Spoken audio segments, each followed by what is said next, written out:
So the number one thing you can do to help your solar and to help your batteries on a mid-size to small RV is to downgrade any appliances you have. Anything that's going to be using electricity, find a way to downgrade the wattage as much as you can without actually losing the feature that you want. For example, a microwave. A microwave takes 1,500 watts of power. It's a ton of power. Now, what if the only thing you use that microwave for is to boil water or to make popcorn? In my case, that's what I use it for. I boil water because my younger daughter loves ramen soup. So I boil a couple pots of water, and this is what I use instead. This thing uses 400 watts of power. I can plug it into my inverter so I can run it on solar. Like I said, 400 watts of power, and I can still boil water just like I could before. It makes a pretty big pot. You could even do eggs in here, but it makes a pretty big pot of boiled water. So it handles what I need to do. Now, when it comes to popcorn, I only maybe eat one bag of popcorn. I don't eat popcorn much, but once in a while I want a bag of popcorn. So instead of using a microwave for that, I use Jiffy Pop, and I just do it over the campfire. So since I don't eat popcorn all the time, that's my fix for not having to have popcorn, and so I can still have everything I normally have, and I'm not using a 1,500 watt microwave to handle this. Now, another thing is coffee. So if you have a coffee pot, that coffee pot is heating up the water, and it has a hot plate below that's keeping the pot hot. So constantly that coffee maker is sucking away 1,200 1,500 watts of power, just constantly sucking it away. And this is constant. It's just as long as you have the coffee pot running, it is sucking that juice away. Now, this is my fix for it. This is a single cup Keurig. It runs 700 watts of power, so I can run it on a low wattage, and it's instant. It's like I put my cup under there, boom, gives me a hot cup of coffee. It's quick. If I want another one, I just put another one in there. So it's not constantly drawing juice down, and it's really actually very fast. So I just throw it in there, throw the water in there, boom, it's done. So it's not a constant draw on my system. It is 700 watts, so it is high, but because it's so fast, I think it takes like 30 or 40 seconds to run. So it's over very fast. You're not constantly drawing power down. Now, another thing I do is and this is kind of use your own discretion on this, but I use a 1,200 watt inverter in my RV instead of something big like a 2,000 or 3,000 watt inverter. And the reason why I use a 1,200 watt inverter is it keeps me in check. It keeps me to not say, oh, I can buy that high wattage device because my inverter can run it. I could buy a different Keurig machine that does take 1,500 watts. But that 1,200 watt inverter keeps me in check, and that helps me maintain a good battery, and I don't have to buy a ton of solar on the roof. And with mid-size RVs or small RVs, you don't have much roof space anyway, so you don't have a lot of space for it. Now, I'm still getting the features I need, but the reason why I want to cut as many watts as I can out is because I am running an air conditioner off that solar panel. So I have 500 watts of solar on the roof. I have 280 amp hours of battery power, and I have a window air conditioner. It's an inverter air conditioner. It's 6,000 BTU. Now, it cools the entire RV. It'll cool 250 square feet.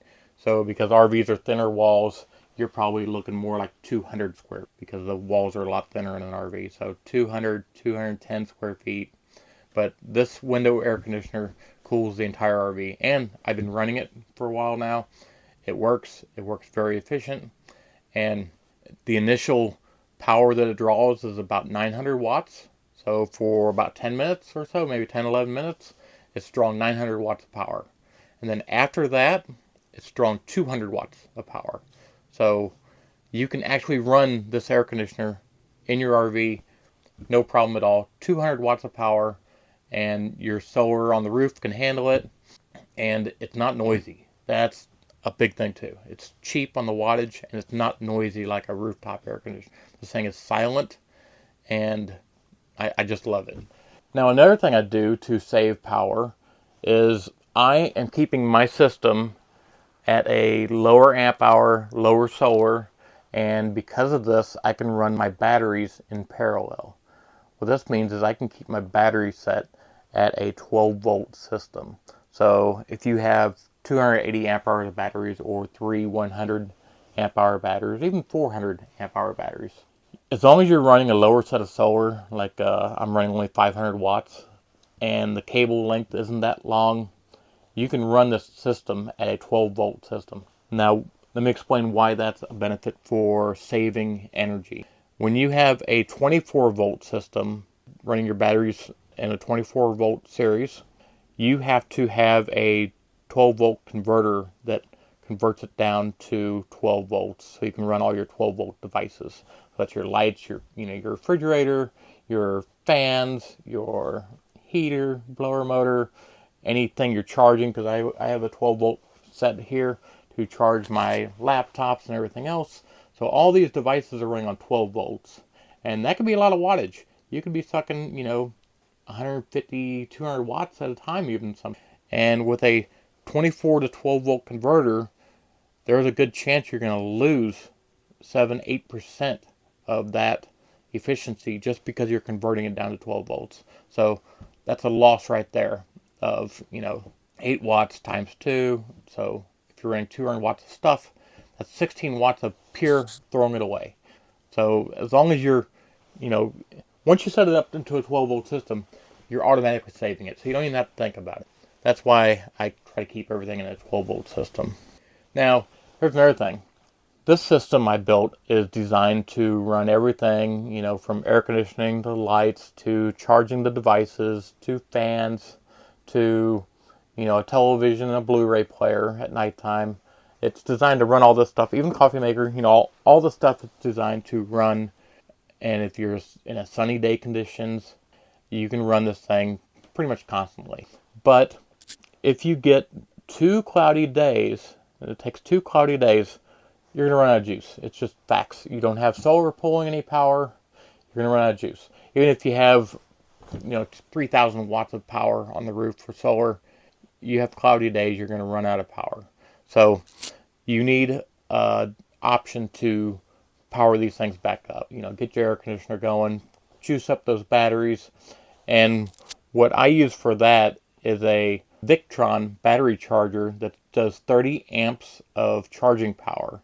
The reason why I use the Victron battery charger is we all have one of these in our RV, and this is your converter to convert the 110 volt to DC power. So generally you'll have like a 45 amp converter or 55 amp or something like that, an amperage converter. The problem is that converter, when you're running in from your 110 or shore power, is it's only charging your batteries usually at like 3, 4, 5, maybe 8 amps of power. The 45 amps of the converter power is designed to run your devices in the RV. It's not designed to charge your battery. So when you're running a solar system and you have 2 cloudy days, you need to charge that battery. And for me just to plug a generator up to the side of the RV and use this converter, it's not going to work. I'm only going to get like 3, maybe 8 amps of power to charge that battery setup, and it's not enough to charge it. That's why I got the Victron battery charger that does 30 amps of charging power. That way I can charge that thing up, in one day, and everything's all set again. Once it's all charged up, I can go another 2 days of cloudy weather. And if I had 4 days of cloudy weather, I would then hook a generator back up and charge it all back up again. Oh, by the way, during this time, I can run my air conditioner. I can still have all the functionality that I've already had and be just fine. Now, here's something really neat. So this 6,000 BTU window air conditioner, the neatest thing about it is I can run this off of a small generator. This is the LG ThinQ 6000 BTU air conditioner, by the way. The reason why I want to make a point of that is this is the only 6000 BTU inverter air conditioner I've ever found. So this is the coolest thing about the system. This is a 1000 watt inverter generator. This inverter generator will run everything in the RV, including the air conditioner. Now I know, in the past when you're running these rooftop air conditioners, you have to have a 2500 or a 3000 watt inverter generator. And it's just going to suck up a lot of juice, it's going to suck up a lot of gasoline, it's going to sit outside, it's going to be noisy. This thing is quiet because it's small, it's an inverter generator, so it's even quieter. It runs at a very low RPM.